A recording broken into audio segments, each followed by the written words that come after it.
অবিশ্বাস্য, অকল্পনীয়। এভাবেও জেতা যায়, এভাবেও ফিরে আসা যায়। অসম্ভবকে সম্ভব করে পুরো বিশ্বকে দেখিয়ে দিল মেসি কি পারে, আর্জেন্টিনা কি পারে। 2-0 গোলে পিছিয়ে থেকেও মাত্র 12 মিনিটে 3 গোল করে ম্যাচ জিতলো আর্জেন্টিনা। না, এটা কোনো রূপকথা নয়, না কোনো নাটক। বিশ্বকাপের মঞ্চে দেখা গেল এক অবিশ্বাস্য ম্যাচ। কি হয়েছিল তখন, চলুন দেখে নেই বিস্তারিত রিপোর্টে।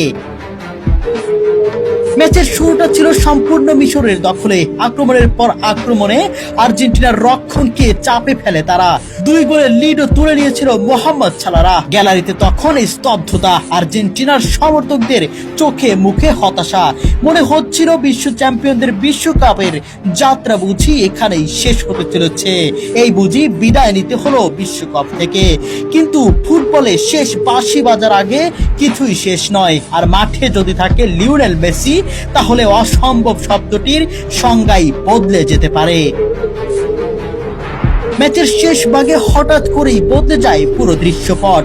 আর্জেন্টিনা আক্রমণের গতি বাড়িয়ে দেয়, একের পর এক সুযোগ তৈরি করতে থাকে। প্রথম গোলটি দলকে নতুন করে বিশ্বাস এনে দিল। এরপর যেন জেগে উঠে পুরো দল। মেসির নেতৃত্বে আর্জেন্টিনা ছাপিয়ে পড়ে সমতায় ফেরার লড়াইয়ে। মাত্র 12 মিনিটের ব্যবধানে আসে 3টি গোল। প্রথমে ব্যবধান কমানো, তারপর সমতায়, আর শেষ মুহূর্তে সেই অবিশ্বাস্য জয় সূচক গোল। মুহূর্তেই আনন্দ ফেটে পড়ে আর্জেন্টিনা সমর্থকরা।